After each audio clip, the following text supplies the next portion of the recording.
Hey, it's your boy Bobby Beach here. I want to talk about a subject that comes to mind, and that is, why did Beerus keep the destruction of planet Vegeta a secret, and why is he still doing it? Let's talk about it. Basically, according to what we understand, Beerus gave the authorization to Frieza to destroy planet Vegeta. We don't know the details as to why he did it. All we know is that he did. I mean, like in the Resurrection F arc, and even in the movie, Whis spoke to Beerus. He spoke to Beerus and said, "I wonder what the prince would think if." If he knew that you gave the authorization for Planet Vegeta's destruction." And Beerus quickly, Beerus pretty much says, let's keep that under wraps. Now, nothing else is said about it. All we know is that Frieza has not said anything about it, but we obviously know in order for Beerus to give Frieza the authorization, he had to have told Frieza to do it. Now, why Frieza didn't say anything about it? Probably because of fear for Beerus. Frieza just came back to life, was trying to restart his army. He's here because he wants vengeance on Goku. So, of course, he's like, okay, I don't really need beef with Beerus, but, let me do what it do. Now, we're dealing with a Frieza, according to what we're aware of this time around. In the Universal Tournament, the type of situation Frieza is in, he's only coming back for a certain amount of time. So I guess we're dealing with a Frieza that don't give a damn. It's like, okay, well, I'm going back to the dead anyway, so I don't care. And he may say to Vegeta or whomever, yeah, y'all are close to Beerus, but Beerus gave me the authorization to destroy Planet Vegeta. I think all hell is going to break loose with that, or I think they're not going to just up and trust Frieza just like that. They're going to probably look into it themselves.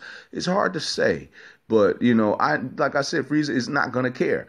But now the thing is why would Beerus do that in the first place? Why would Beerus want Planet Vegeta destroyed? Now, let's be real about it. The Saiyans of Universe 7 were villains. All right? They were killers. They were destructive. They were always conquering. They were always beating people. They were very villainous. They were very heartless, group of people.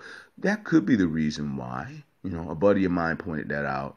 And that's the difference between the Saiyans of Universe 7 and the Saiyans of Universe 6, is that the ones from Universe 6 are heroic. The ones from Universe 7 were not heroic. But the thing that really gets to me is the Saiyans were doing much of what they were doing because of Frieza. Like, the reason why they were able to be widespread throughout the universe in doing what they did was because they were recruited by the Frieza army, and they were pretty much the elite soldiers of the Frieza army. And what I mean by that is that they were not the Ginyu Force, they were not Zarbon and Dodoria, but they were the faces of the army of Planet Vegeta. So, what really gets me is, why would Beerus tell the person who's pretty much over the reason why the Saiyans are as villainous as they are? Not saying that Frieza is the reason why they have a bloodthirsty, nature, but saying that Frieza pretty much said, okay, this is how you guys are. Let me go ahead and put you out there. You work for me. The reason why they were able to do what they did was because Frieza, put them out there to do it. But it's like, why would Beerus, why didn't he just come to Planet Vegeta and, Hakai? Why didn't he do that? And not only that, being that Frieza was a villain himself, and Frieza was a part of the Saiyans doing what they did, why didn't he just, Hakai Frieza and everybody? That is so weird. But let me see. Now, I have a theory of my own. Here's my theory. My theory is, remember Beerus, the whole reason why Beerus is even involved with Dragon Ball Super, the reason why he's even present is because of the Super Saiyan God. All right? What if Beerus is dealing with something where he knows more details about the Super Saiyan God than he's letting on?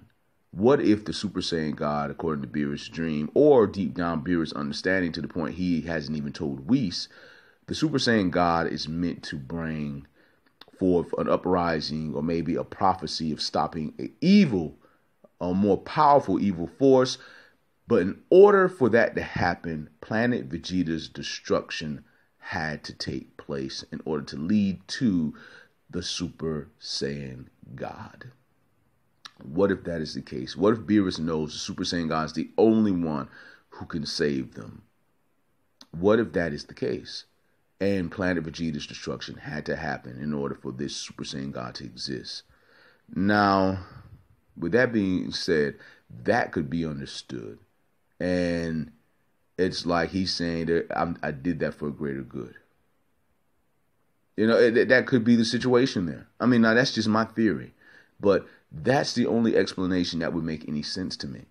But I mean, hey, they could come up with some reason like maybe the Saiyans destroyed a planet where Beerus used to eat a dessert that he liked, or they had certain foods that he liked and he wanted them to go away.